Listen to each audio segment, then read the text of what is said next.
Déjà, pour réussir aussi bien en trading, il faut s'appliquer sur une seule paire, maximum 2 paires.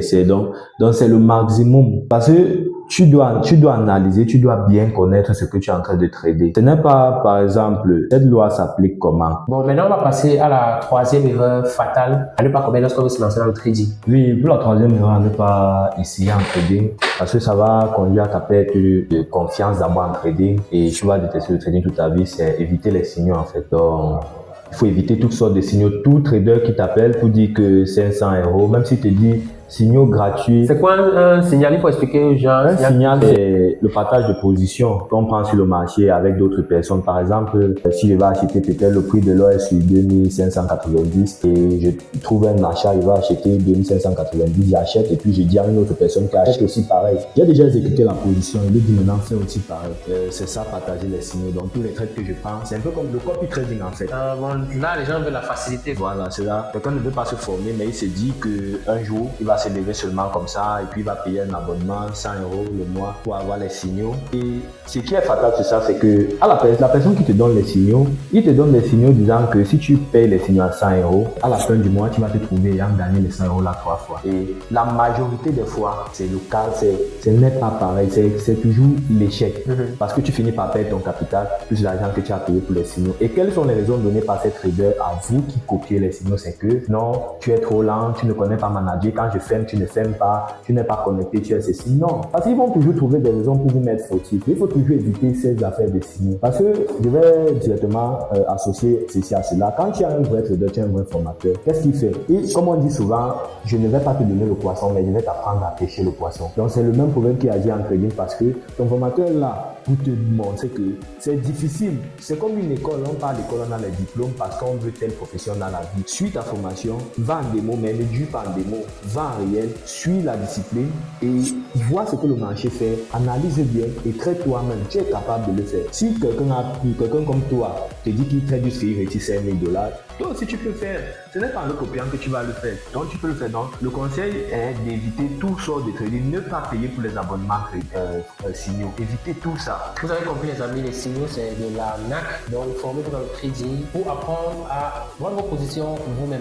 La quatrième erreur fatale, c'est laquelle? La quatrième erreur en trading, c'est le problème de la patience. Quand tu n'es pas patient, et c'est le cas pour la grande partie des personnes. Parce qu'il ne faut pas cacher les chiffres. En trading, sur tous les années qui sont passées en trading, toujours 90% des traders ne sont pas rentables. Maximum 10% ils sont rentables. Parce que quoi? Même dans la vie normale, c'est rare de voir les gens patients, donc avec un sang tempérant et tout. La patience en trading, c'est comment? J'ai analysé un trade. J'attends le trade peut-être, je prends toujours l'exemple de l'or parce que c'est l'une des paires les plus tradées, les plus volatiles sur le marché.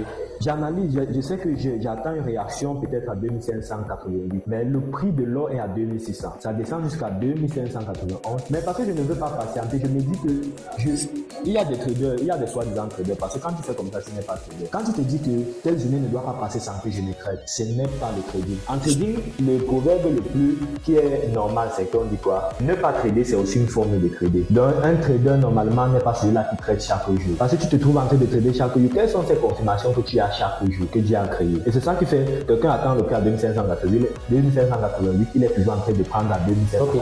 Bon, est-ce que, en ce qui concerne la patience, combien de temps pour réussir en trading? Est-ce que c'est possible de réussir en trading en un mois? Parce que c'est ce que les gens promettent dans les formations. En un mois en trading, c'est possible de comprendre le trading, mais réussir en un mois en trading, je ne pense pas que c'est possible. Moi, je ne pense pas que c'est possible après combien de temps? Tu peux être rentable en trading après 6 mois. Quand je dis 6 mois, c'est quoi? Je parle au rythme où tu es un bon formateur.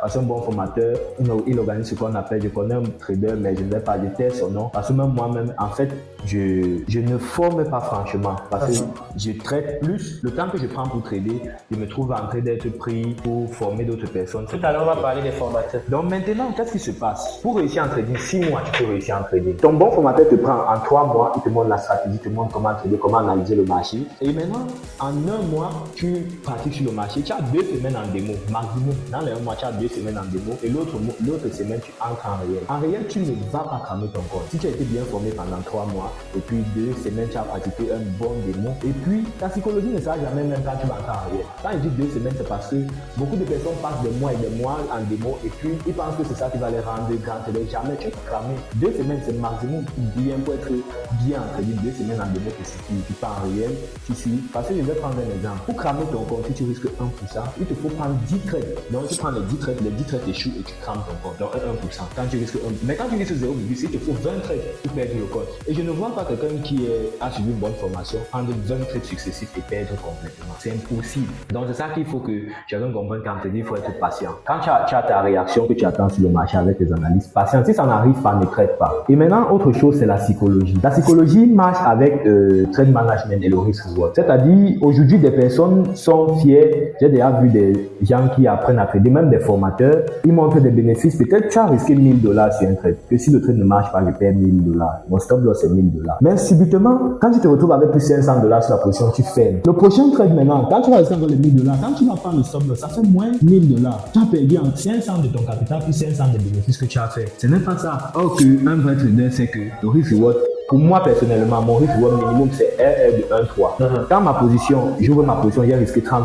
Soit ça me stop loss, ça monte d'abord à 1,3 avant que je fasse ma moitié. Mais qu'est-ce qui se passe? Quand ça monte à 1,1, donc j'ai risqué $30, je suis en bénéfice de $30. Si je vais parler avec les pips, si c'est de 20 pips, déjà moi j'ai mes principes. Quand ça monte de 20 pips, je bouge mon stop loss au prix d'entrée. Là, je sais que si le prix retourne, je ne prends pas de perte, je ne prends pas de gain, je suis tranquille. Mais je ne vais pas fermer le trade à 1,2. Non, ce n'est pas ça que je fais. Je vais fermer le trade 50% à 1,3. Et mon dernier target, ça part parfois à 1,10, 1,5, ainsi de suite. La cinquième erreur fatale qu'il ne faut pas commettre, c'est laquelle? La cinquième erreur à ne pas commettre en trading, c'est à cause d'une perte, on se voit en train de changer de stratégie ou de changer de paire de trading. Donc, ne pas changer de stratégie après une perte. Oui, parce que déjà, ne pas changer de stratégie et ne pas aussi trader toutes les paires de trading. C'est une seule erreur, mais qui comporte ces 2 points-là. Ne pas changer de stratégie après une perte ou ne pas changer de paire. Disant que tu as eu 2 stop loss en tradant avec le dollar australien contre le dollar américain. Tu as eu 2 pertes. Subitement, tu te vois en train de vouloir changer déjà ta stratégie et déjà changer aussi, partir maintenant trader l'or. Or, ce n'est pas ça. Déjà, pour réussir aussi bien en trading, il faut s'appliquer sur une seule paire, maximum 2 paires. C'est donc c'est le maximum parce que tu dois analyser, tu dois bien connaître ce que tu es en train de trader. Ce n'est pas, par exemple, cette loi s'applique comment? Je suis en train de trader le dollar américain contre le dollar australien. Et puis, c'est l'analyse que j'ai faite. C'est même pas en une seconde que j'ai fait cette analyse. J'ai fait l'analyse, ça m'a pris peut-être, moi, minimum, mon analyse me prend parfois 2 heures de temps pour bien analyser. Je me réveille parfois, je fais ce que j'ai à faire avant de me lancer sur mon graphique, avant de trader, puisque je trade à partir de 13h30 la session américaine, l'ouverture de la session américaine, mais je commence à observer les marchés depuis 8h. Donc, quand je vais analyser à 13h30, je prends mon trade et puis je prends le SL directement. Là, je m'arrête pour la journée. C'est comme ça que je fais. Parce que si je pars prendre directement notre paire, je vais commencer à vite analyser parce que je vais rattraper le marché. Et c'est ça qu'on appelle le revenge trade. Je cherche un trade pour me venger sur le marché à cause de la perte que j'ai eue. Avec ça, tu vas toujours prendre des pertes et tu ne vas pas réussir. Donc, c'était ça le dernier point, c'était le 5e point à éviter dans les débuts en trading. Ok, maintenant tu vas nous parler des qualités qu'il faut adopter. Donc 3 qualités qu'il faut adopter pour être un bon trader. Oui, pour être un bon trader, les qualités adoptées, tu dois avoir une discipline, être patient, avoir une psychologie haute et retirer tes émotions déjà quand tu trades. Maintenant, je parle pas pour la discipline. Un trader doit être discipliné. Discipliné comment? Je suis ma stratégie. Je suis en train de trader parce que déjà il faut savoir que le trading c'est pas un truc nouveau. C'est pas parce qu'on dit qu'il n'y a pas il y a des mythos, mais il y a des vrais formateurs.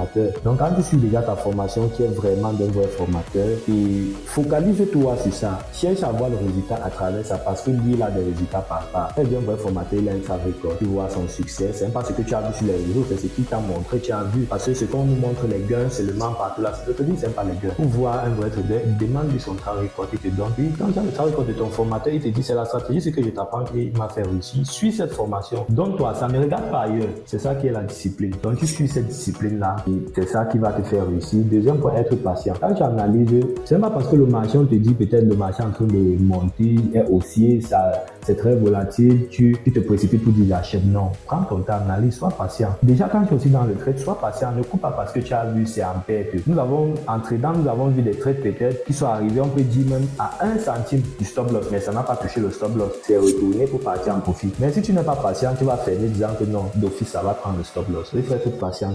Quand tu suis une stratégie, sois patient. Aussi, la psychologie, c'est toi. Quand tu as envie de trader, ne te focalise pas seulement sur les gains, ne sois pas trop excité sur les gains. C'est ça qui part avec l'émotion. Ne sois pas trop excité, ne sois pas trop en colère avec les pertes aussi. Quand tu sais que tu travailles, tu dois réussir en trading. Tu dois te donner une leçon. Si tu es en gain, manage bien le trade. Ne ferme pas directement pour mettre tes émotions dessus pour dire tu es fort, tu es ceci. Non. Et aussi, trade en regardant ton risk reward. Est-ce que fermer cette position vaut le coup? Quel est mon risk reward minimum? C'est 1,3, c'est 1,4, c'est 1,20, c'est 1,10, 1,9. Donc, c'est chaque trader qui sait comment il va travailler avec ça pour réussir.